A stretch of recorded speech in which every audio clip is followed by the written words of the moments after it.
반갑습니다. 끝장회계 노선생입니다. 이번 시간에는요, 부동산 임대 공급가액 명세서와 관련돼서 이야기를 하겠습니다. 부동산 임대 용역을 제공하는 사업자라고 되어 있죠. 이 부분은 우리가 흔히 말하는 건물주입니다. 건물주 입장에서 임대 용역이라고 하는 거는 방을 뭐 빌려줬다든지 월세를 줬다든지 뭐 그런 거겠죠. 네, 그럴 때 어떤 걸 작성해야 되느냐인데, 먼저 부동산 임대 공급가액 명세서를 작성하시고 그 다음에 부가가치세 신고서를 작성한다, 이런 건데요. 그런데 어찌됐든 이 챕터는 부동산 임대 공급가액 명세서에 대한 문제잖아요. 그래서 부가세 신고서를 따로 뭐 작성하지는 않을 것이고, 우선은 기본적으로는 부동산 임대 공급가액 명세서를 작성할 것입니다. 그래서 이제 문제 하나씩 풀면서 어떤 식으로 우리가 입력해야 되는지만, 그 로직만 기계적으로 연습하겠습니다. 자, 이 챕터도 83회를 설치를 해주시면 되고요. 기존에 설치하셨던 분들은 그냥 이렇게 프로그램을 실행해 주시면 되겠습니다. 바로 1번 문제부터 해서 보도록 할게요. 다음은 부동산 임대에 관련된 자료이다 라고 키워드가 이렇게 항상 나옵니다. 그리고 2019년 1기 예정이라고 되어 있죠. 1기 예정이니까 1월부터 3월이 되겠습니다. 그리고 부가가치세 신고 기간의 부동산, 서류 이름이 나옵니다. 임대 공급가액 명세서를 작성하시오. 항상 이렇게 메뉴 이름이 나오니까 그런 부분 잘 체크를 해주시면 되겠습니다. 자, 그리고 여기서 뭐 계약갱신일이 얼마다라고 되어는 있는데, 요거는 이제 뭐 참고하시면 되겠고, 본격적으로 입력을 바로 시작하겠습니다. 부가가치 탭. 그리고 여기 보시면 부속명세서에 부동산 임대 공급가액 명세서라는 메뉴가 있으니까 클릭을 해주시면 되고요.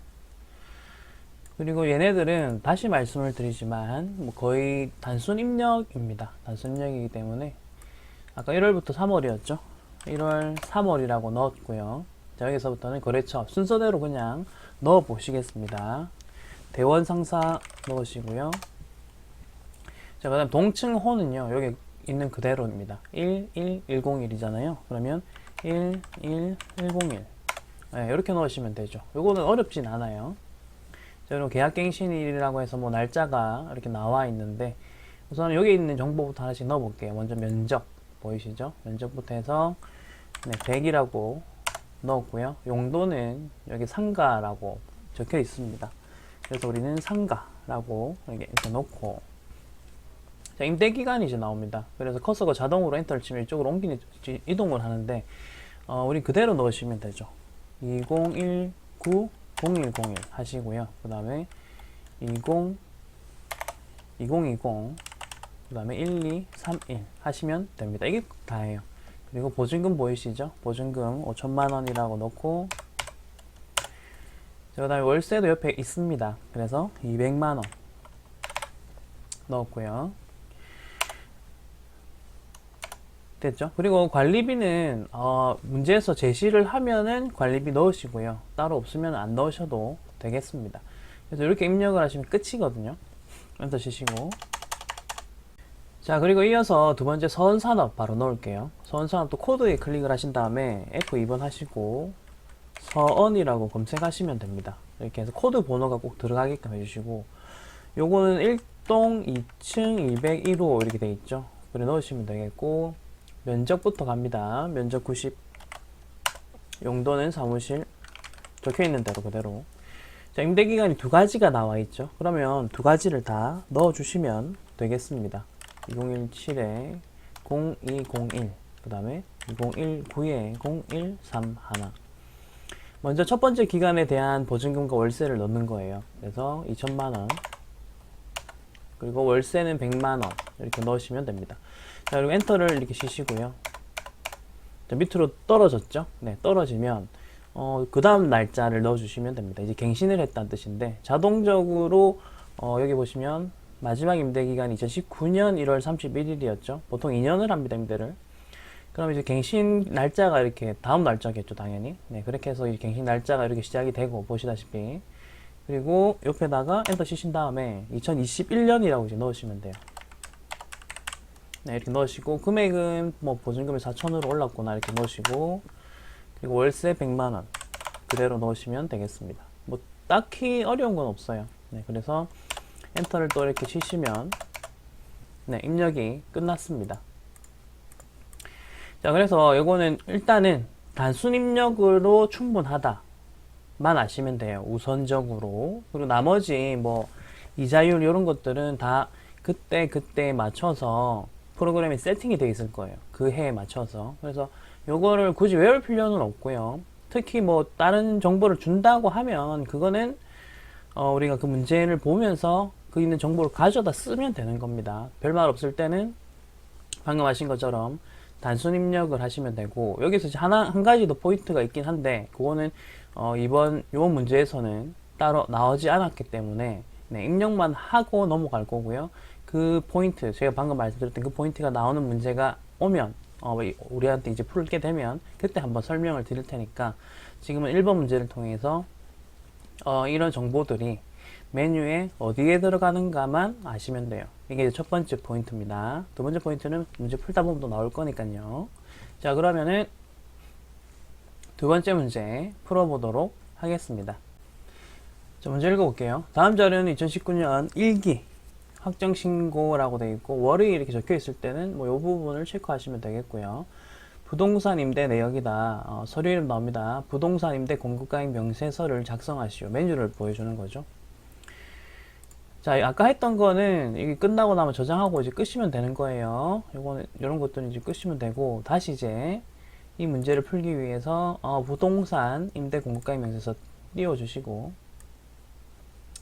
자, 4월부터 6월이니까 날짜 4월부터 6월이라고 넣고, 자, 요건 아까 1번 문제보다는 조금 심플하죠. 왜냐하면 1번 문제에서는 두 개의 거래처가 나왔지만 2번 문제 같은 경우는 거래처 하나만 나오고 아까 했던 거가 그대로 가는 겁니다.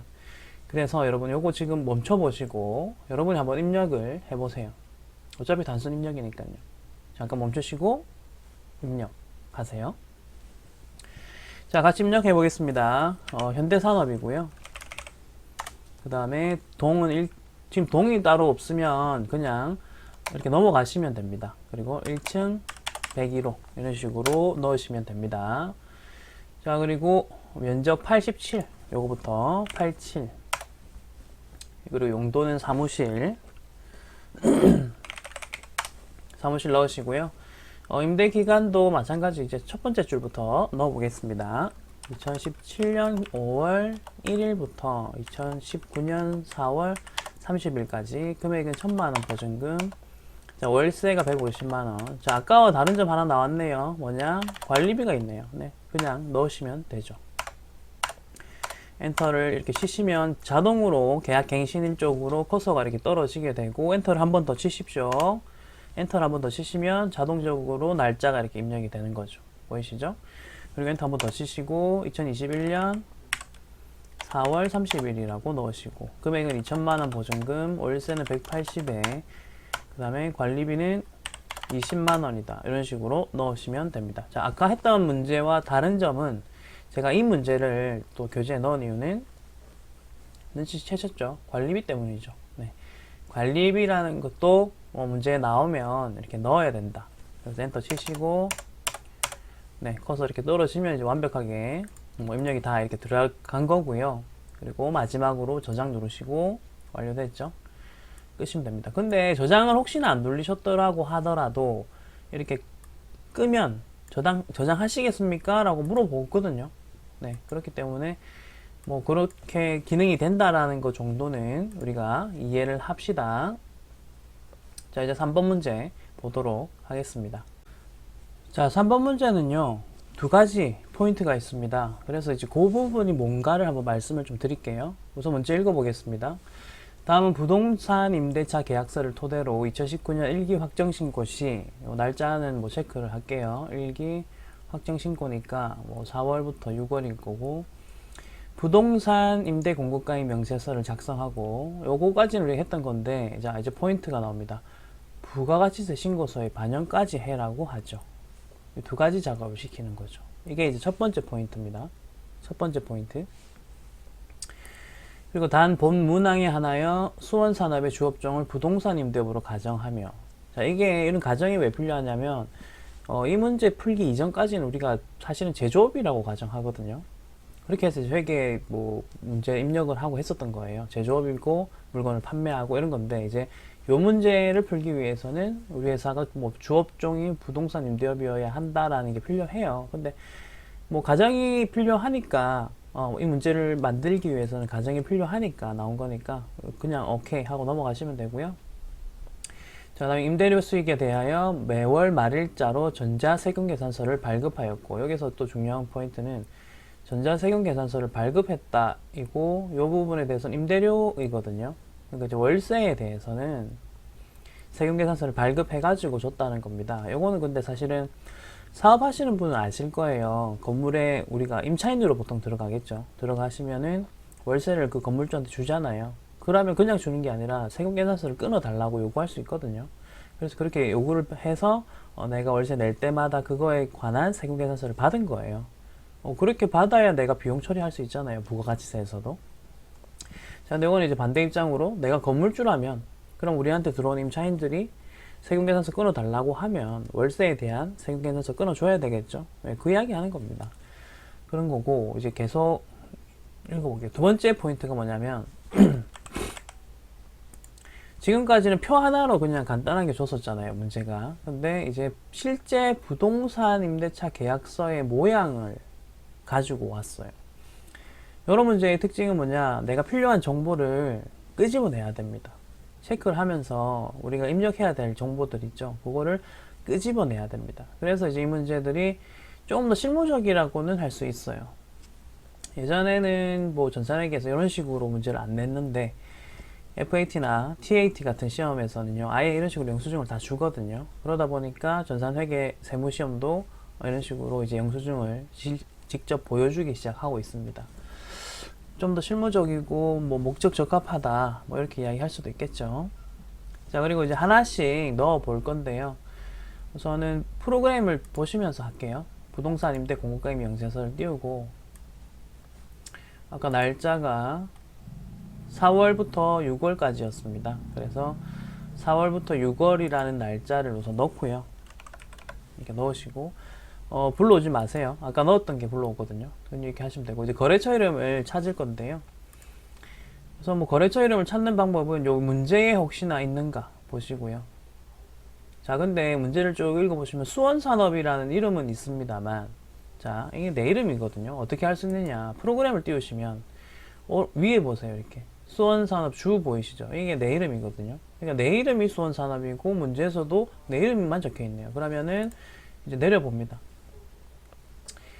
쭉 내려보시면, 자, 여기 밑에, 맨 밑에 부분 보세요. 임대인이 있고 임차인이 있습니다. 근데 사실은 여러분, 임대인이 건물주거든요. 그리고 임차인은 월세에 들어오신 분이고요. 근데 이게 바로 딱 안 떠오를 수도 있잖아요. 그래서 찾는 방법 두 가지 일단 알려드릴게요. 먼저 여기 이름을 보면, 실제 이름을 보시면 돼요. 실제 이름을 보시면 아시겠지만 아까 내가 누군지는 프로그램에 나온다 했죠. 그러니까 여기에 내 이름이 수원산업이구나, 그러면 거래처는 현대산업이다, 이렇게 가져가시는 게 가장 심플하고 직관적이고요. 그쵸? 자, 그 다음 요 부분 보시면 임대인이 있고 임차인이 있습니다. 그럼 요 둘 중에서 건물주가 누군지만 파악하시면 되잖아요. 여러분, 서장훈은 키가 크죠? 대인입니다. 그래서 대인이 건물주입니다. 뭐 이렇게 기억하십시오. 이거는 꿀팁 되죠? 자, 그래서 상대방 이름이 현대산업이라는 거 우선은 확인을 했습니다. 그러면은 프로그램에 가셔가지고 여기 현대산업부터 넣을게요. 현대산업 보이시죠? 넣으시면 되고, 그 다음에 동층호를 찾아볼게요. 동층호는 어디에 있느냐, 여기 보시면 1동 2층 202호, 1동 2층 202호. 자, 그러면 그대로 하나씩 다 찾아가면서 넣을게요. 1동 2층 202호까지 넣었습니다. 자, 그리고 그 다음에는 면적을 넣으시면 되거든요. 면적을 넣겠습니다. 자, 면적은 여기 요 부분 보이시죠? 면적 찾으시고, 네, 33이고요. 그 다음에 용도까지 찾을게요. 용도는 사무실입니다. 자, 그럼 면적, 용도 찾았으니까 넣겠습니다. 면적은 33, 용도는 사무실. 여기까지 되셨죠? 그 다음에 이제 기간을 찾을 건데요. 기간 같은 경우는 찬찬히 보시면 되는데, 요거 여러분 오타가 있어서 요 부분 수정을 좀 해주세요. 네, 요 부분 2019로 좀 바꿔주세요. 죄송합니다. 네, 수정 부탁드리고요. 자, 요 2조를 보시면은 되겠습니다. 2조는 보시면 2019년 6월 1일까지 임차인에게 인도한다는 말은 요때부터 이제 임대인이 건물주가 임차인 월세 세입자한테 요때 쓰세요 하면서 그 공간을 넘겨준다는 뜻이거든요. 그러니까 요때부터 임차인의 입장에서 세입자는 요때부터 쓰는 거죠. 그래서 날짜를 잘 보시면 2019년 6월 1일부터 2021년 5월 31일까지다. 요게 바로 포인트입니다. 요게 바로 요때부터 요때까지 보통 2년 네 이렇게 한다는 거거든요. 그래서 우리 요거 입력하시면 됩니다. 2019년 6월 1일부터 보면서 넣읍시다. 2019년 6월 1일부터 2021년 5월 31일까지 날짜 넣었죠. 이제 보증금 찾아볼게요. 이 정보들은 자, 요 부분입니다. 보증금은 여기에 있고요. 1000만원. 자, 그 다음에 임차료 찾으셔야 되거든요. 계약금, 중도금, 잔금은 아니고 여기 차임 보이세요? 여기 임차료예요. 그래서 이렇게 1000만원 그리고 100만원 넣으시면 되겠습니다. 보증금 1000, 월세 100 끝이거든요. 그래서 엔터. 자, 그리고 나서 이제 입력된 거 확인이 끝났습니다. 그리고 요거는 이제 다 했어요. 밑에는 이제 실제적인 계약서들 뭐 이렇게 내용들이 있는데 시험 칠 때 이런 거 보고 앉아 있으면 안 돼요. 아시겠죠? 이거 보고 있지 마시고. 자, 아까 문제에서 두 번째 포인트로 부가세 신고서도 작성하라고 했죠. 그래서 이제 그거 작성하는 방법까지 알려드릴 건데 요 메뉴는 일단 끄지 마세요. 저장은 하시되 저장했습니다. 끄지는 마시고요. 여기서 부가세 신고서 띄우겠습니다. 네, 띄우시고 그 다음에 4월 1일부터 6월 말일까지라고 넣으시면 되고요. 보통은 이렇게 입력된 게 뭐 뜰 수도 있는데 요거는 실제 시험 때는 안 뜰 거예요. 이거 우리가 과거에 넣었던 데이터들이에요.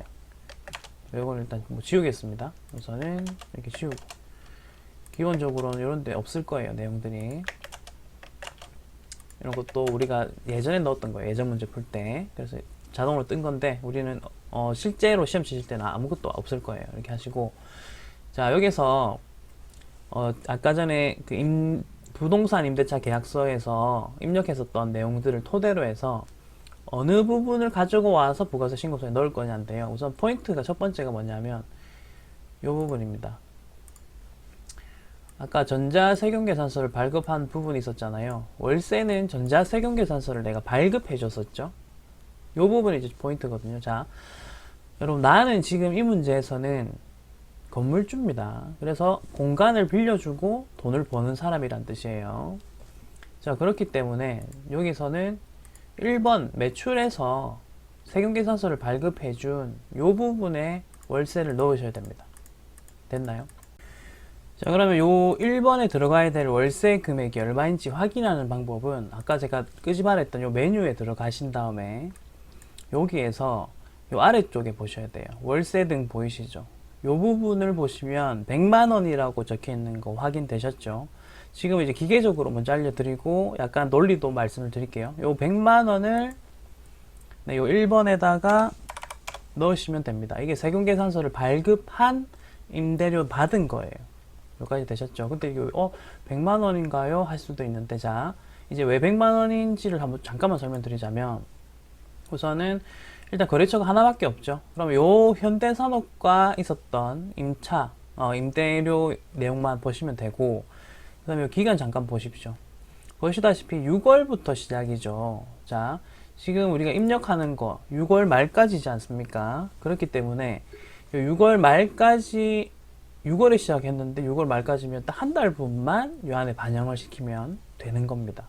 그렇기 때문에 100만원이 이 안에 들어간 거고요. 만약에 이 날짜가 혹시나 뭐 4월이 됐다라고 한다면 4, 5, 6 해서 아마 300으로 넣으셔야 될 건데 여러분 요거는 여러분이 직접 계산하는 거 절대 아니고요.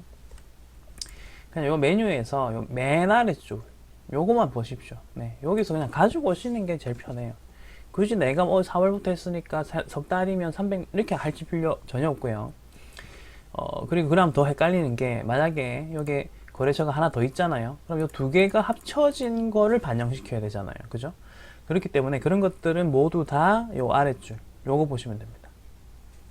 그리고 이제 간주임대료도 넣으셔야 되거든요.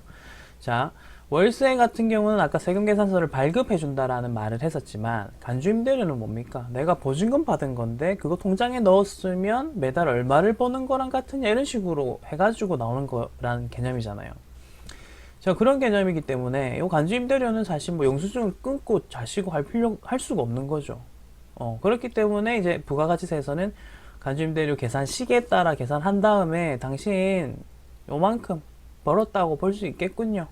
요거 세금으로 냅시다 라고 하는 거예요. 그럼 요거는 이제 어느 칸에 가는 자. 자, 우선 요 금액 17260 기억하세요. 17260을 기억을 하시고요. 기억을 하셨으면 여기서 4번 보이시죠? 영수증 없는 거, 기타 정규 영수증 외 매출분 여기에다가 요 간주임대료 17260을 넣으십니다. 끝. 이게 다예요. 네, 이렇게 17260까지 넣어주시면 되고, 그리고 간주임대료 계산식 외워야 되나요? 안 외우셔도 돼요. 프로그램이 다 계산해줘요. 이거는 됐습니까? 이런 것들은 프로그램이 다 알아서 계산을 해줄 거기 때문에 여러분들은 간주임대료를 어떻게 계산하느냐 식 외우지 마세요. 적어도 전산세무 할 때는 요거 일단 외우실 필요는 없다라고 저는 생각을 합니다. 자, 여기까지 다 넣으셨고, 자, 요 두 가지 다 넣으셨으면 요것도 이제 저장하시고요. 끄시고, 얘도 지금 저장됐죠? 끄시고. 네, 그렇게 하시면은 이 문제는 끝이 됩니다. 네, 다음은 바로 해서 4번 문제 하겠습니다. 자, 4번 문제는 뭐 지금까지 배우셨던 모든 지식들을 바탕으로 푸실 수 있는 문제이기 때문에 잠깐 멈추시고 여러분들이 직접 입력해 보신 다음에 저랑 같이 풀이를 들어보시기 바라겠습니다. 자, 4번 문제입니다. 2019년 2기 예정신고라고 되어 있죠. 네, 2기 예정신고라고 되어 있기 때문에 1, 2, 3, 4, 5, 6, 7, 8, 9 이렇게 날짜 찾으시고요. 자, 그 다음에 부동산 임대 공급가액 명세서 메뉴 이름 하나 적고, 그 다음 또 있죠. 부가가치세 신고서에 반영하시오까지 두 가지를 주고 있습니다. 오케이, 그럼 두 가지 작업을 해야 되는구나. 자, 그리고 월세와 관리비는 부가가치세 별도 금액이며 적법하게 세금계산서라는 말이 일단 나오고요. 요 문제에서는 관리비까지 나오네요. 요거 한번 체크해 봅시다. 자, 이자율 같은 경우는 이게 왜 나오냐면 간주임대료 계산할 때 필요한 거라서 그런데 등록되어 있는 이자율을 사용한다라는 말은 자동으로 써라 이 말입니다. 자, 그리고 부가가치세 신고서 작성할 때 기존 자료 삭제하고 아까처럼 혹시나 뭔가 뜨게 된다면 다 삭제하고, 자, 그 다음에 월세 등 부가동산 임대 공급가액 명세서의 내용을 반영해라. 지금 요 내용을 반영해라는 뜻이죠. 네, 반영을 해보도록 하겠습니다. 네, 프로그램 띄우시고요. 여기서 부동산 임대 공급가액 명세서 띄우시고요. 요거 날짜 7월부터 8월, 9월이라고 넣고요. 7, 8, 9 넣으시고, 그 다음에 내용 하나씩 보시면서 넣어보겠습니다. 자, 먼저 거래처명부터 넣을게요. 이렇게 살짝 내리고, F2번 솔루션 상사. 자, 그리고 몇 동, 1동, 1층 101호 되겠네요. 자, 그리고 면적 155. 네, 그리고 용도가 점포. 네, 점포. 자, 계약 날짜 넣겠습니다. 2018-08-01. 요거 1년 계약했네요. 2019-07-31. 그리고 내용 일단 다 넣으세요. 기계적으로 이거는 넣으시면 돼요. 월세도 넣고, 그 다음에 관리비도 넣고, 엔터 치시면 떨어지고요. 엔터 한번 더 치고, 2019년 8월 1일부터 2020년 7월 31일까지 다 넣고, 보증금 2,000 넣고, 그 다음에 월세 110으로 올랐네 넣고, 그리고 관리비까지 넣습니다. 됐죠? 자, 요거 보통 이제 다른 거래처 있으면은 요 밑에다가 또 해서 넣으면 되고요. 자, 이 문제는 부동산 임대 공급가액 명세서뿐만 아니라 요와 관련된 내용을 부가세 신고서에도 넣어야 됩니다. 그죠? 7월부터 9월까지. 자, 그러면 여기에서 부가세 신고서 띄우시고, 자, 여기에다가 7월 1일부터 9월까지 이렇게 넣으시면 됩니다. 자, 내용이 하나가 뭐 자동적으로 뜨고 있는데 다 지우겠습니다. 스페이스 엔터 치시면 돼요. 스페이스 엔터 치시고 스페이스 엔터 다 치면 지워집니다. 지고 요거는 이제 안 지워지는 것들은 오른쪽으로 가시면 되죠. 요 가서 지우시고 다 지워졌습니다. 자, 그러면은 아까와 비슷해요. 근데 하나가 좀 헷갈릴 만한 게 뭐가 있냐면 월세와 관리비라는 말이 일단 나왔고요. 그리고 세금계산서 교부했다는 말은 아시겠죠? 이제 어디에다가 입력해야 되는지. 자, 여러분 근데 요거를 너무 혼란스러워할 필요는 없는 게 제가 뭐라 했습니까? 여기 맨 아랫줄 월세 등을 보시면 돼요. 요 335만원 보이시죠? 요거가 바로 월세와 관리비를 딱 이 기간에 얼마만큼 발생했는지를 알아서 계산을 해줍니다. 그러니까 내가 계산할 필요도 없고 생각도 하지 마세요. 그냥 여기 있는 금액 그대로 가져다가 어디에 쓰는지 마시면 되죠. 월세 등 335만원 같은 경우는 1번입니다. 여기에다 넣으시면 색이 자동으로 들어가죠. 자, 하나 더. 간주임대료 보이시죠? 88026이거든요. 그러면 4번에 가셔서 88026. 요거 쉽잖아요. 됐습니까? 그러니까 요거 이자율도 내가 계산할 필요도 없어요. 그냥 이 데이터에 있는 걸 지가 알아서 쓰는 거니까 요거만 보고 하십시오. 이렇게 생각 많이 할수록 오히려 틀립니다. 자, 여기까지 하시면은 두 개 입력 끝났거든요. 저장 누르시고 끄고, 그 다음에 얘도 저장 누르시고 끄고 되겠습니다.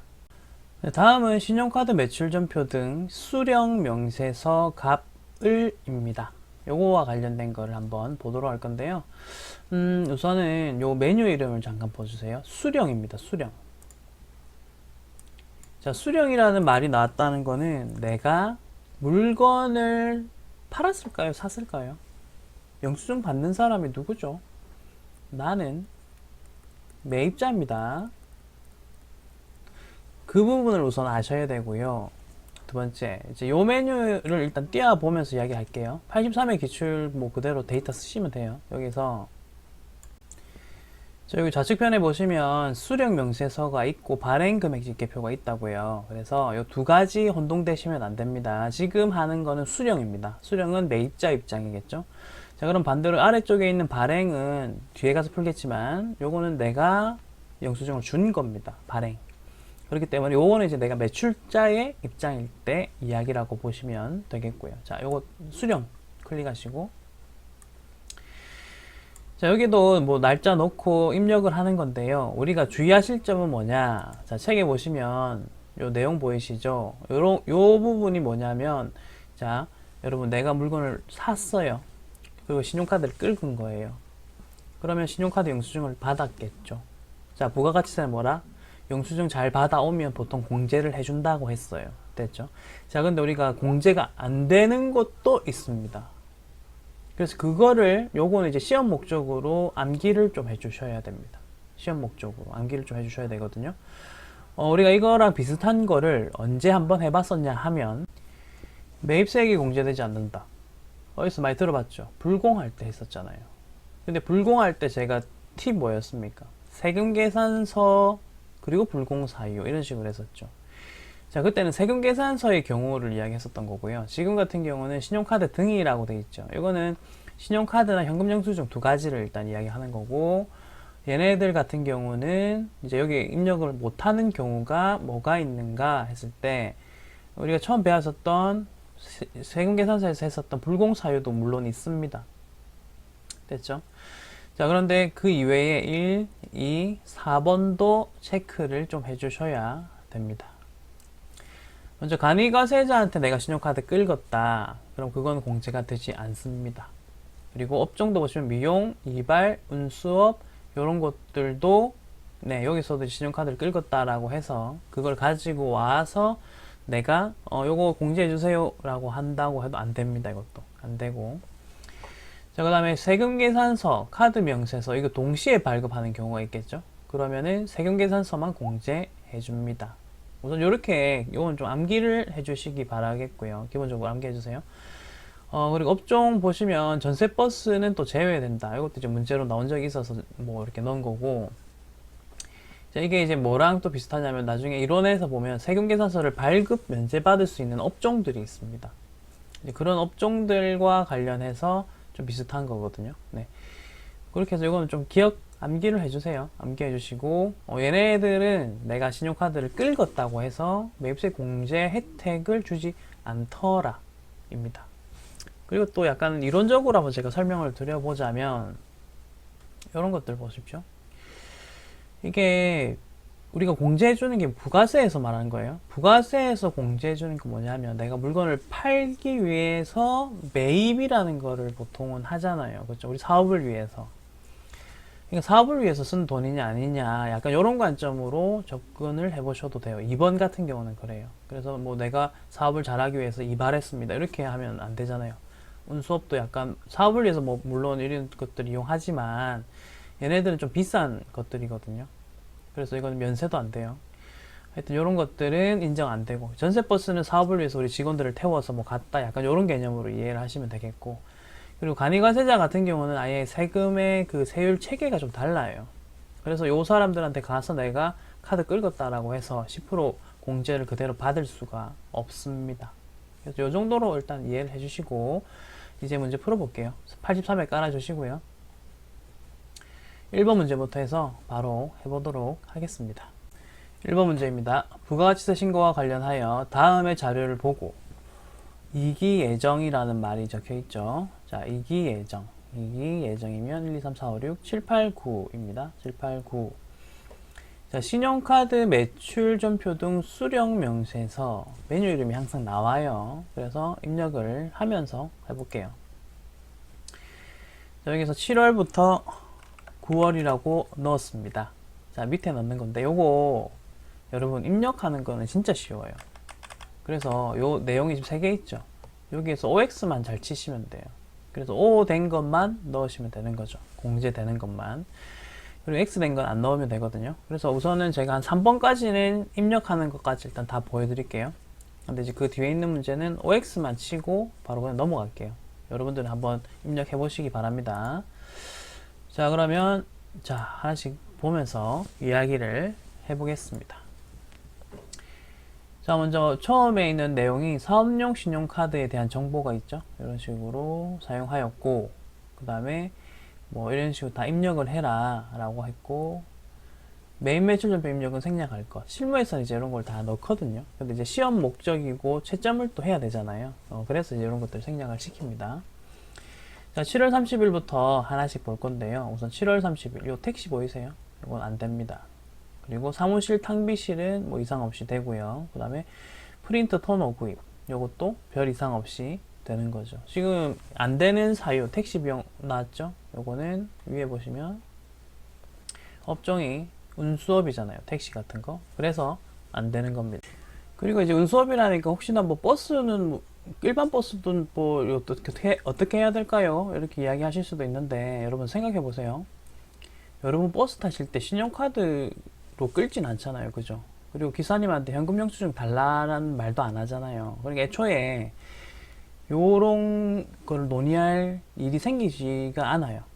됐습니까? 네, 그렇게 이제 생각을 좀 해주시면 되고 버스는 그렇고 근데 이제 전세버스는 뭐 전세버스 회사와 우리가 계약을 한 다음에 뭐 그런 데다가 뭐 돈을 카드를 끌든지 뭐 현금 영수증을 주든지 뭐 받을 수 있든지 할 수 있잖아요. 그죠?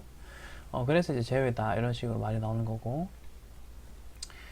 자 1번 이제 입력을 해보도록 하겠습니다. 자 입력 자 아까 전에 여기 보시다시피 O 한 것만 넣으시면 돼요. O 한 것만 우선 8월 3일부터 넣겠습니다. 8월 08, 03 넣으시고요. 이 구분 보이시죠? 여러분 좀 메뉴 클릭을 하신 다음에 아랫줄을 보시면 현금이냐 복지냐 사업이냐 신용이냐 뭐 이런 식으로 나와 있는데요. 이 부분은 이 오른쪽 보세요.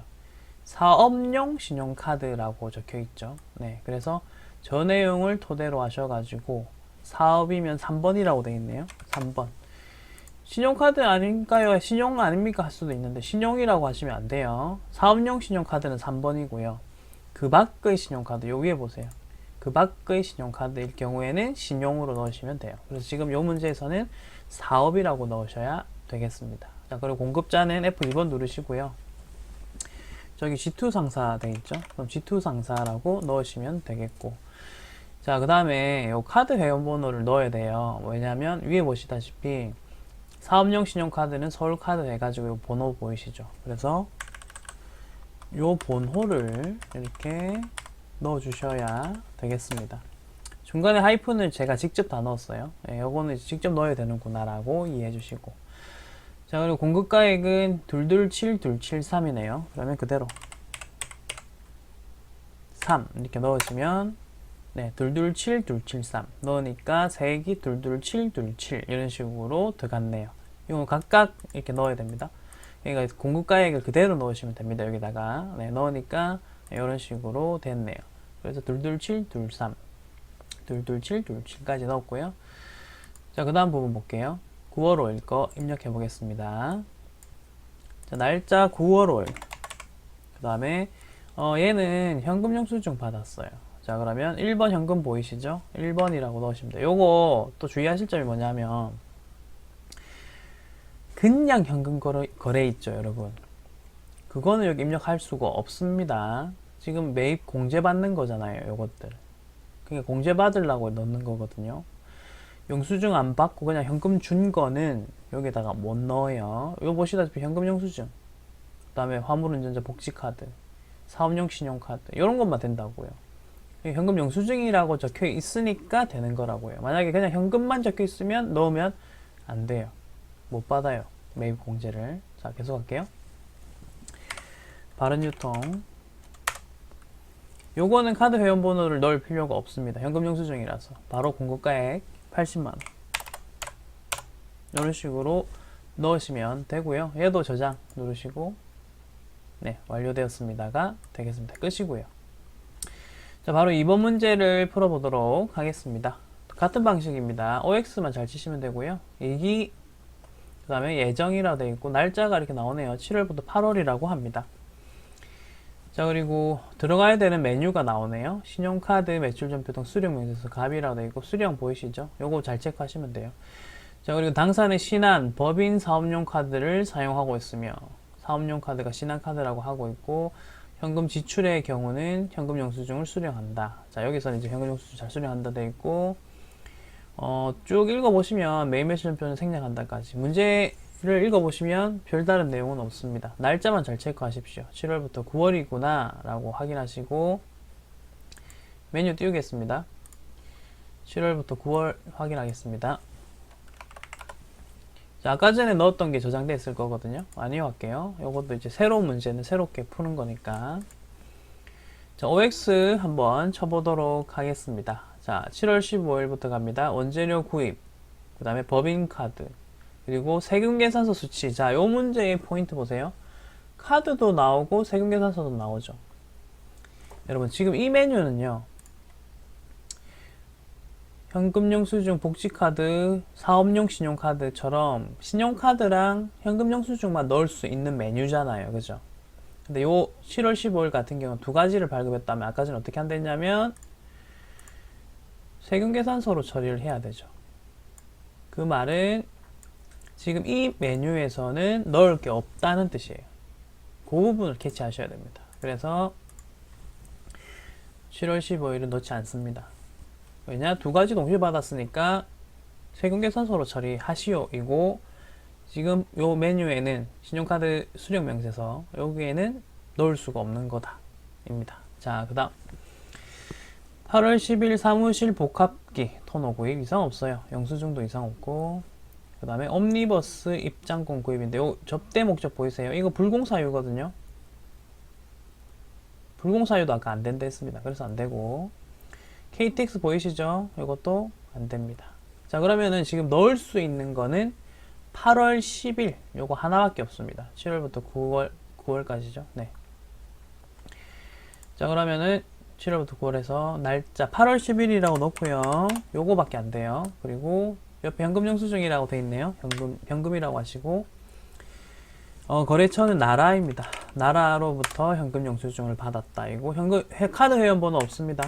그리고 공급가액 75,000원 넣으시고 7,500원 끝. 저장하겠습니다. 완료됐고요.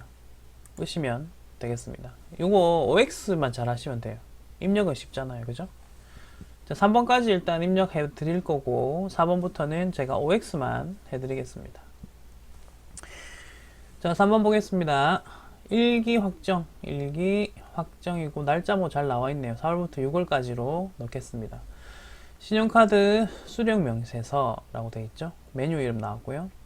자, 카드는 현대카드 법인이고 사업용이고 카드 번호 이거는 이따가 뭐 혹시나 카드 있으면 넣어야 되겠죠. 거래처는 모두 일반 과세자이고 그리고 메인 매출 입력은 생략한다라는 가정 잘 주고 있고요. 이제 OX 하나씩 보도록 하겠습니다. 먼저 4월 1일 본사회의 시 커피 요건 이상 없네요. 두 번째 신입사원 명함 제작 요것도 네, 현금 영수증 잘 받아서 이상 없고 5월 10일 거래처 보이시죠? 이건 X입니다. 그리고 사무실 프린터 토너 교체 이상 없어요. 영수증도 이상 없고 자, 그 다음 거래처 방문 택시비 우선 택시비라는 거 요거가 이제 포인트인 거죠. 얘 때문에 안 됩니다. 됐습니까? 자, 그럼 우리가 넣을 수 있는 거는 지금 3개가 있고요. 4월부터 6월이죠. 4월부터 6월이고 넣어 보겠습니다. 자, 요거 메뉴 띄울게요. 메뉴 띄우시고 4월부터 6월이라고 넣었습니다. 먼저 4월 1일부터 해서 하나씩 넣어 보겠습니다. 뉴라이프고요. 아, 이거 구분부터 넣어야죠. 구분 신용카드. 자, 여기서 말하는 신용카드는 전부 다 사업용입니다. 왜냐하면은 카드는 현대카드 법인카드이면서 사업용을 사용하였다라고 나왔기 때문에 여기서 말하는 신용카드들은 별말 없으면 전부 다 사업용이다 라고 넣어주시면 되겠습니다. 됐죠? 자, 그래서 입력 들어갑니다. 사업 3번이라고 넣고요. 그 다음에 공급자 뉴라이프 넣으시고 자, 이거는 카드 회원번호 넣으셔야 돼요. 1111 222 3333 이거 넣어주셔야 됩니다. 넣어주시고 그 다음에 공급가액은 4만원이네요. 3가지 들어갔고요. 두 번째 4월 4일 넣으시고요. 자, 이건 현금 영수증이니까 1번이죠. 1번 하시고 거래처 스피드 전산이네요. 스피드. 그리고 카드 요거는 안 넣으셔도 되겠고 2만원 넣으시고 네, 2,000원 들어갔습니다. 자, 아까 하나 더 남았죠. 5월 14일 요거 넣으셔야죠. 0514 5월 14일이고 그 다음에 이건 현금 영수증 1번이네요. 거래처는 명가입니다. 명가 네. 넣으시고 카드 번호 없고 요건 넣을 필요 없고 금액이 75,000원 네 넣었습니다. 자, 이거 3개 단순 입력입니다. 네, 그럼 넣으시고 저장 완료됐죠? 끄시면 되겠습니다. 자, 다음 문제들은 제가 OX만 좀 지워드릴게요. 문제 같이 한번 읽어보면서 4번입니다. 일기 확정 기간 동안 이런 거는 뭐 체크 하셔야 되겠죠. 1, 2, 3, 4, 5, 6이고 그 다음에 메뉴 이름 나왔고 수령 확인하시고 그 다음에 뭐 가정들 다 잘 나와 있고 법인카드 번호 법인카드는 이제 사업용이라고 보시면 되겠고 하나카드이다 까지 나와 있습니다. 그러면은 여기서 그 뭐냐 법인이란 단어만 있잖아요. 그러니까 이제 학생들이 그러면 어떻게 넣어야 돼요? 이거 사업용이에요, 일반인 신용카드예요 할 수 있는데 여러분 기본적으로 법인카드도 사업용 카드라고 보시면 돼요. 네, 사업용 카드라고 보면 되니까 그 부분만 혼동하지 마시고 그리고 옆에 보세요. 옆에도 사업용이라고 다 적혀 있죠, 이렇게. 네, 그러니까 이런 것들 다 문제에 나와 있는 것들을 다 찾아가지고 보시면 되겠습니다. 자, OX만 할게요. 입력은 이제 여러분들이 하세요. 4월 3일 항공권 보이시죠? X. 자, 그 다음에 사무용품 구입은 뭐 이상 없으니까 O. 거래처 접대 보이시죠? X. 자, 업무용 컴퓨터 구입 O. 자, 그래서 이 문제는 4월 15일, 6월 20일 두 개 입력하시면 되겠습니다. X 치는 거 맞게요. 이제 이 남은 문제들은. 자, 5번입니다. 일기 확정이라고 되어 있고요. 일기 확정이면 1, 2, 3, 4, 5, 6. 이것도 4, 5, 6이고요. 자, 그 다음 신용카드 매출전표 등 수령 체크하시면 되겠고, 자, 메인 매출전표 생략하고 법인카드 번호 해가지고 카드 번호 보이시죠? 이런 것들 체크하시면 되겠고, 자, 이제 반영을 해보겠습니다. OX만 칩니다. 먼저 6월 3일은 KTX 보이시죠? X. 사업장 난방용 O. 그리고 비영업용 소형 승용차 요거 보이세요? 요거 불공사유입니다. 그래서 X. 직원 A씨 커피 구입 O입니다. 자, 그래서 이 마지막 문제도 이런 식으로 체크를 하시면 되겠고요. 그 다음에 얘네들 요거 보이시죠? 요거 사업용이라고 넣으시면 돼요. 아까 법인카드는 사업용이다 이렇게 보라 했죠. 네, 그래서 이것도 헷갈리지 마시고 사업용 카드구나 라고 넣어주시면 되겠습니다. 항상 저장하시는 거 잊지 마시고요.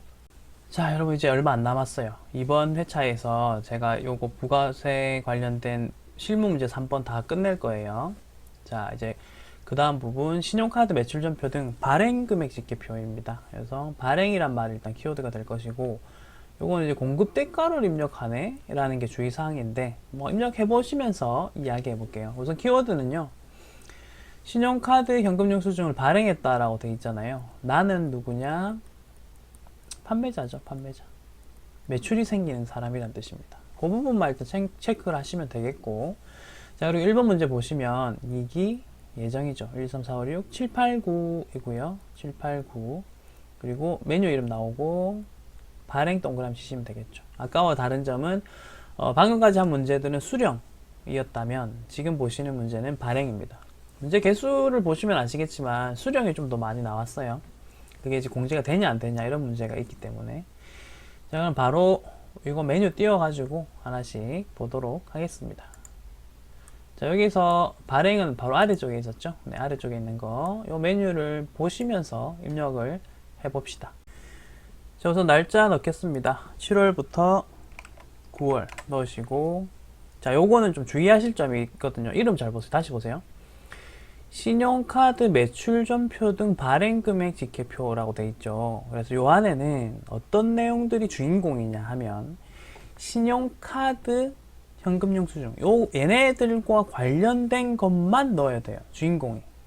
반대로 다시 말씀드리자면 일단 세금계산서가 주인공은 아니에요. 이 말씀을 드리는 이유는 이제 문제 풀면서 말씀을 다시 한번 드려볼게요. 7월 19일 B사업자인 나철수 씨에게 제품을 팔았고요. 영수증 잘 찾으시면 됩니다. 현금 영수증을 발급하였다. 일단 7월 19일은 현금 영수증이 이렇게 나오네요. 부가세 포함된 가격이고요. 이거 먼저 입력할게요. 자, 이것도 찾아보시면 돼요. 여기 요 부분입니다. 요거 카드, 그 다음에 현금 영수증 보이시죠? 그러면 요 부분 넣으시면 돼요. 요거는 지금 잘못 들어가 있으니까 지우고, 자, 요 부분. 자, 현금 영수증이고 그 다음에 제품 보이시죠? 제품을 팔았다. 과세일까 면세일까는 구분하셔야 되거든요. 근데 별말 없고 그냥 일반 제품이면 과세입니다. 자, 그럼 여기 현금 영수증 쪽에다가 어떻게 넣냐? 아까 전에 위에 보시면 공급 대가 입력 주의라고 돼 있었죠. 요거 합쳐진 가격을 550만원 그대로 넣으십시오. 그리고 엔터 쳐볼게요. 네, 엔터 치시면 돼요. 얘가 이제 반영이 됩니다.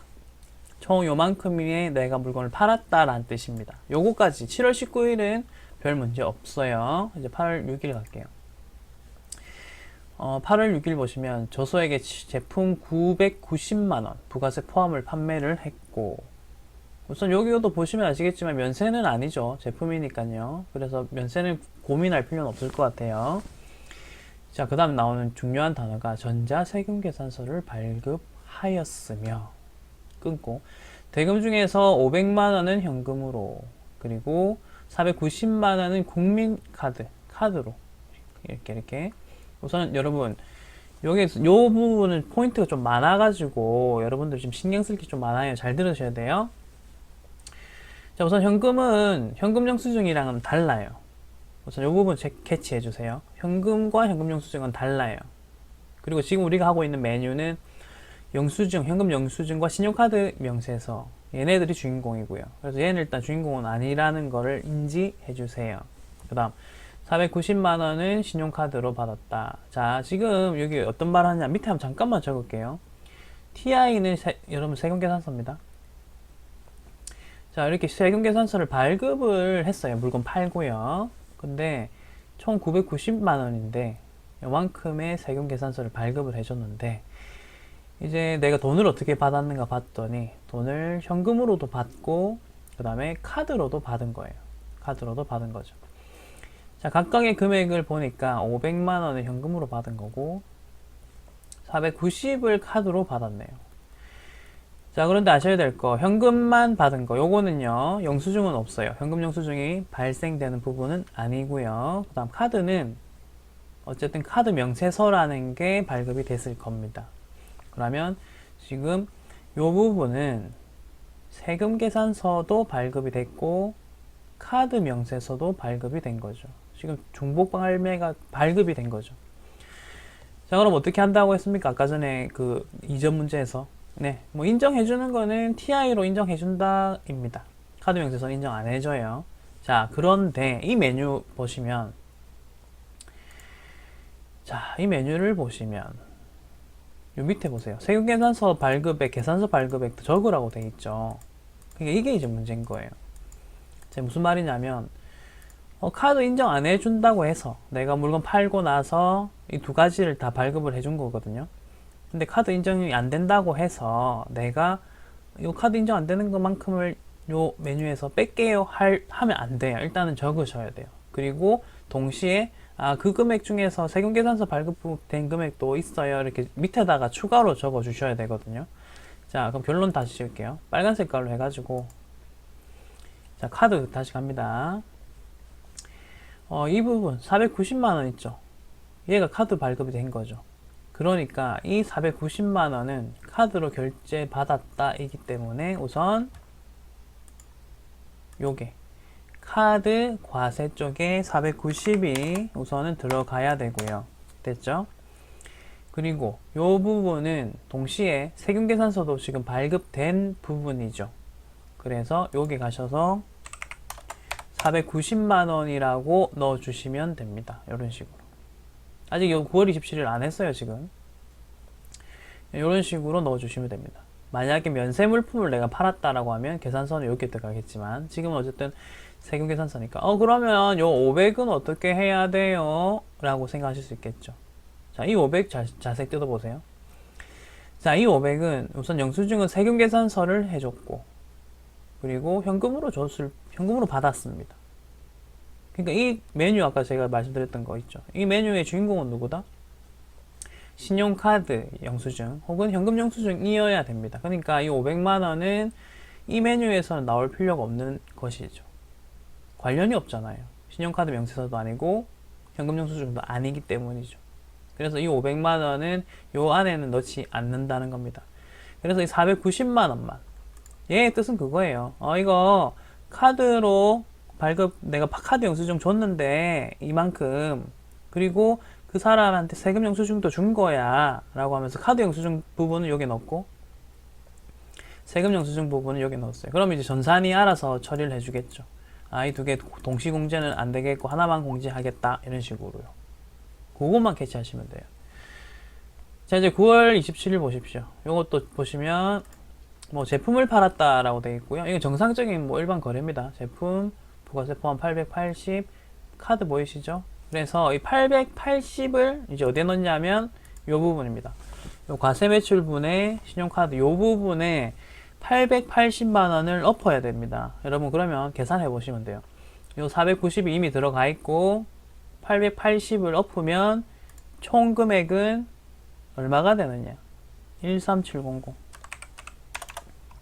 네, 이런 식으로 됩니다. 13700이 됩니다.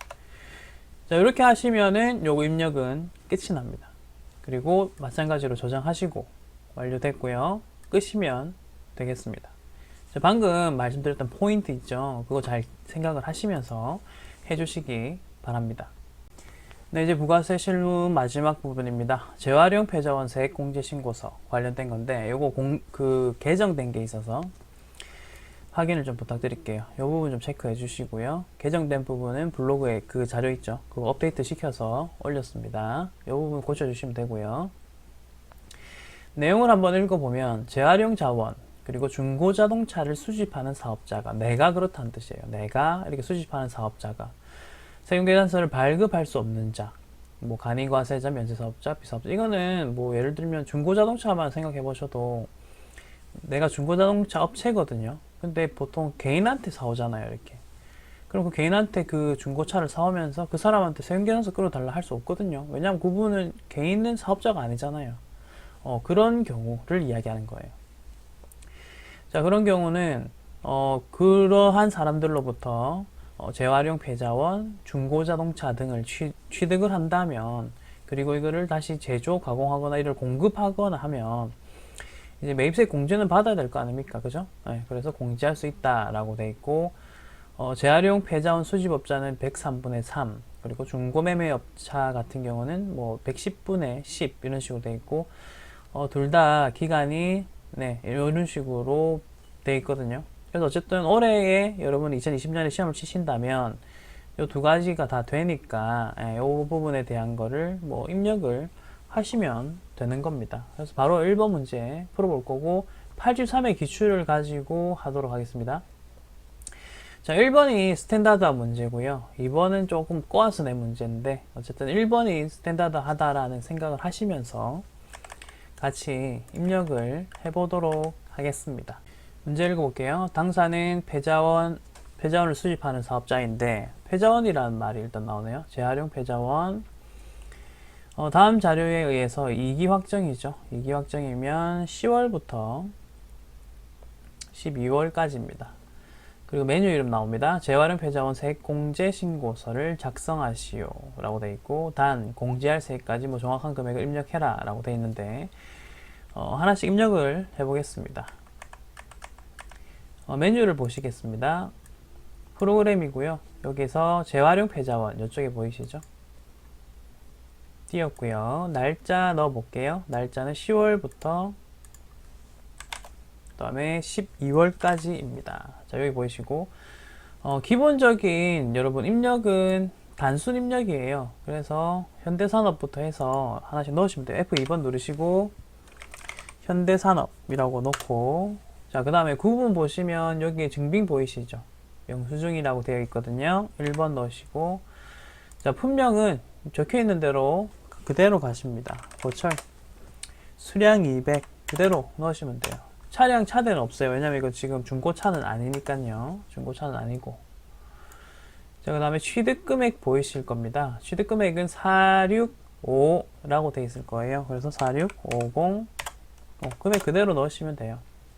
자, 요거가 이제 포인트죠. 103분의 3을 해야 되냐, 110분의 10을 해야 되냐인데, 여러분, 고철 재활용은 103분의 3이고, 중고차가 110분의 10이었습니다. 위에 볼까요? 보이시죠? 재활용 폐자원은 103분의 3, 중고차가 110분의 10. 요것만 기억해 주세요. 자, 그래서 103분의 3으로 넣었습니다. 자, 그리고 취득일자 같은 경우는 여기 거래일자 보이시죠? 여기다가 그대로 넣으시면 되죠. 10월 6일이라고 넣고. 자, 근데 여기서 그냥 끝나는 건 아니고요. 요 밑에 한번 보시면 현대산업은 간이과세 사업자다. 그러니까 요 재활용 폐자원 공제 신고서가 가능한 거고, 그 다음 매입 매출료 변경은 생략하며 신고 내역은 없고. 자, 요 부분입니다. 이기 과세 기간 중에 이런 일들이 있었는데 요 부분을 반영을 시켜라 라고 되어 있죠. 먼저 매출액부터 보시면 요 부분입니다. 매출액 보이시죠? 메뉴에 매출액이라고 적혀 있고 예정분 그대로 넣겠습니다. 58이라고 넣었고요. 그 다음에 확정분도 그대로 넣으시고. 자, 근데 이제 중요한 게 나왔습니다. 뭐냐면 이제 여기 세금계산서잖아요. 그죠? 그러면 요 부분 보이십니까? 요거 세금계산서라고 돼 있으면서 요 두 개 다가 세금계산서란 뜻이거든요. 요 두 개를 해서 합치셔야 됩니다. 95입니다. 95. 그래서 요 세금계산서 칸에는 요 세금계산서라고 되어 있는 얘네들을 넣으셔야 됩니다. 자, 그리고 이제 영수증 등은 뭐냐면 지금 요때 보시면 영수증으로 이루어진 거래가 뭐가 있느냐면 얘 하나밖에 없죠. 그죠? 다른 내용을 아무리 찾아봐도 영수증으로 얼마를 뭐 벌었다, 매입했다 이런 식으로 없잖아요. 그래서 요 부분만 그대로 메뉴에다가 넣습니다. 이 영수증 등에다가 4650 이렇게 넣는 거죠. 끝입니다. 근데 이런 걸 왜 하느냐면요. 이게 한도가 있어서 그래요. 세액 공제해주는 게 무조건 다 해주는 건 아니거든요. 이 회사가 얼마를 벌었고, 얼마를 매입했고, 그런 걸 다 따져서, 법에서 정해진 산식에 따라서 하는 건데, 이제 이걸 여러분들이 직접 계산할 필요는 없어요. 이런 식으로 한도율이 프로그램에서 다 만들어져 있기 때문에 우리는 그래서 단순 입력으로도 문제가 풀어지는 거예요. 우린 그거 감사한 거거든요. 그리고 이미 공제받은 부분 보이시죠? 이것도 이제 만약에 문제에서 주어진다면 적으시면 돼요. 근데 이 문제에서는 따로 적어진 게 없잖아요. 그래서 그냥 저장하면 됩니다. 끝났고요. 자, 이제 마지막 문제 풀어보도록 하겠습니다. 다음 자료를 이용하여 2019년 2기 예정 해가지고 7월부터 9월이네요. 7월부터 9월에 대한 재활용 패자원 세액시 공제신고서, 요거는 이제 메뉴 이름 다음을 따르시오인데, 이 문제는 포인트가 있습니다. 우선 보면서 말씀드릴게요. 두 가지 포인트가 있거든요. 7월부터 9월 이렇게 하고, 우선 이 세 가지를 보시면서 다 재활용 공제 신고서에 넣을 수 있는가를 따지셔야 됩니다. 첫 번째 포인트고요. 두 번째는 여기 보시면 이런 말이 있습니다. 메인 매출 전표 입력을 하고 자동 불러오기를 하라, 이래 돼 있죠. 네, 그래서 이 부분을 어떻게 해야 될까를 한번 생각을 해보셔야 됩니다. 적요 설정하고 이런 식으로 돼 있네요. 자, 근데 여러분 말씀드릴 거는 우선은 첫 번째 포인트인 요거 되나 안 되나를 먼저 하시고요. OX부터 쳐보고요. 그 다음에 우리가 1번에서 입력했던 것처럼 정 안 되면 그냥 아까 전에 우리 1번 그냥 손으로 다 넣었잖아요. 그냥 그렇게라도 넣으시면 부분 점수는 맞거든요. 그러니까 지금 어쨌든 풀이하는 법은 알려드리겠지만 기억이 안 나시면 요거 입력이라도 다 하세요. 그냥 그거 추천드리겠습니다. 자, 요 세 가지 영수증 보시면서 요거 될까 안 될까를 따지셔야 됩니다. 근데 아까 잠깐 위에 올라와서 보시면 아까 보시다시피 세금계산서를 발급할 수 없는 자로부터 이제 뭐 사왔을 때만 재활용 패자원 세액 공제가 되는 거거든요. 세금계산서 발급 받았으면 애초에 이런 거 만들 필요 없이 그냥 공제 받으면 되는 거예요. 자, 그래서 여기 2번 보시면 여기 세금계산서 보이시죠? 요것 때문에 얘는 일단 넣으면 안 됩니다. 그렇게 해서 이제 시작하시면 돼요. 그리고 아까 방금 어떻게 입력하라? 그냥 입력하셔도 돼요. 정 안 되면, 기억 안 나면. 자, 근데 이제 문제에서 원하는 답이 뭔가는 한번 해보자는 거예요. 자, 우선 프로그램이고요. 그 다음에 자, 여기 회계관리에 가셔서 메인 매출 전표 입력으로 가십니다. 그리고 난 다음에 이 첫 번째, 두 번째 거를 한번 넣어 볼게요. 첫 번째, 두 번째 거를 한번 넣어 볼 거예요. 이거 다 매입한 거래고요. 7월 15일 하시고 밑에다가 이제 오랜만에 넣을게요. 영수증 계산서 보이시죠? 네. 그래서 매입에서 계산서 여기 보이실 거고 면세입니다. 네, 면세 53번 넣으시고, 자, 그 다음에 품목은 고철이라고 넣을게요. 고철 하시고 뭐 수량 단가 필요 없고요. 3498 넣겠습니다. 자, 이렇게 넣으시면 부가세는 면세기 때문에 안 붙습니다. 자, 그리고 거래처 현대산업 넣고, 자, 그리고 뭐 전자계산서다 이런 말 없잖아요. 그러면 그냥 0번 하시면 돼요. 이거 중요하지 않아요. 그다음 분계 갑니다. 자, 분계를 한번 볼 건데 우선 차변 원재료라고 해서 돼 있는데 요거는 내용을 한번 보시면서, 네, 여기 보세요. 계정 과목은 원재료라고 돼 있네요. 네, 이런 걸 이제 찾아보시면 돼요. 원재료, 그리고 모두 현금 거래로 간주하래요. 그리고 적요 번호를 포함해서 뭐 넣어라 이렇게 돼 있네요. 한번 넣어봅시다. 자, 원재료 됐고요. 엔터 치고, 그 다음에 배변에 현금 이렇게 넣어주시면 되고, 현금 넣으시면 돼요. 근데 보세요. 적요 보이시죠? 요 적요에 가셔가지고 지금 F2번이 적요 코드 도움입니다. 그래서 여기 보시면 여기 7번 보이세요? 네, 7번에 재활용이라고 보이시죠? 요거를 확인하시면 됩니다. 이렇게 해서 엔터를 치시면 얘는 입력이 완료가 된 거죠. 여기까지 일단 하시면 되고, 그 다음 8월 26일 갑니다. 자, 8월 26일 같은 경우는 이제 뭐를 넣어야 되느냐인데, 요거 사실 어려워요. 왜냐하면 고철 있죠? 고철은 일단 면세입니다. 내가 면세를 사온 거예요. 위에 보시다시피 면세니까 계산서를 발급받았던 거예요. 자, 근데 명가전자회로부터 내가 받아왔다는 거는 이 사람은 계산서를 발급할 수 없는 뭐 간이과세자 정도가 되겠죠. 그렇기 때문에 면세이긴 한데 영수증 보이시죠? 우리 일반 영수증이면 건별로 한다 했던 거 기억나시죠? 그래서 여기 보시면 60번이 면건이거든요. 아, 이거 어렵죠? 우리 한 번도 안 넣어봤잖아요. 무증빙 이렇게 하고 면세인 건별이거든요, 이게. 그렇기 때문에 제가 입력을 굳이 추천 안 드린다고 했는데 그냥 넣으세요. 어쨌든 60이라고 넣으시고 면건이고요.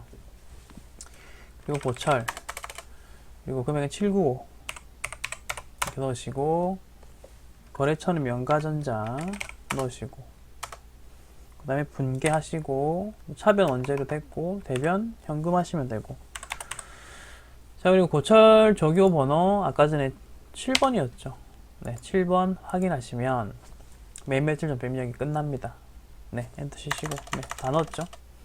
나가시고, 그리고 기계적으로 알려드릴게요. 그 다음에 재활용 띄우시고, 자, 이거 날짜 7월부터 9월 넣으시고, 자동으로 지금 땡겨왔죠. 네, 이게 다예요. 그리고 아까처럼 뭐 밑에 넣을 게 있는가 한번 잠깐 보자면 다른 정보는 없죠. 네, 그러니까 이게 방금 넣었던 거를 자동으로 이게 프로그램이 불러온 거라고 보시면 되겠습니다. 이렇게 불러왔거든요. 그리고 나서 이거 뭐 저장하시면 되겠죠. 저장하시고, 그리고 나서 네, 끄시면 됩니다. 마무리 할게요. 요거 정 모르시겠으면 방금 면건까지는 떠올리기가 쉽지는 않잖아요. 우리가 보통 연습했던 거 아니니까. 물론 지금 하시고 외우셔도 됩니다. 외우셔도 되는데 그게 익숙하지 않으신 분들은 이 부분 표를 보면서 이게 안 된다는 건 일단 체크하셔야 되고요. 그 다음에 이거 직접 입력하십시오. 그냥 그렇게 하셔도 괜찮습니다. 그리고 이거 53회 때에 나왔고, 최근 그나마 이제 71회가 최근인데 이때는 그냥 입력하는 걸로 이렇게 나왔으니까 이 문제를 좀 더 참조하십시오. 혹은 이제 이렇게 나올 수도 있겠습니다만 어떻게 풀어야 되는지 전략적인 부분은 제가 방금 말씀드렸습니다. 자, 여기까지가 부가세 부속 서류고요. 요거는 뭐 기타인데 문제로 나온 적이 없어서 제가 따로 이건 안 적어놨어요. 문제가 따로 없어요. 네, 그렇게 하시면 되고, 자, 이번 시간은 여기까지 하겠습니다. 다음 시간에는 소득세와 관련된 뭐 연말 정산이라든지 그런 것들 연습해 보도록 하겠습니다. 오늘도 수고했습니다.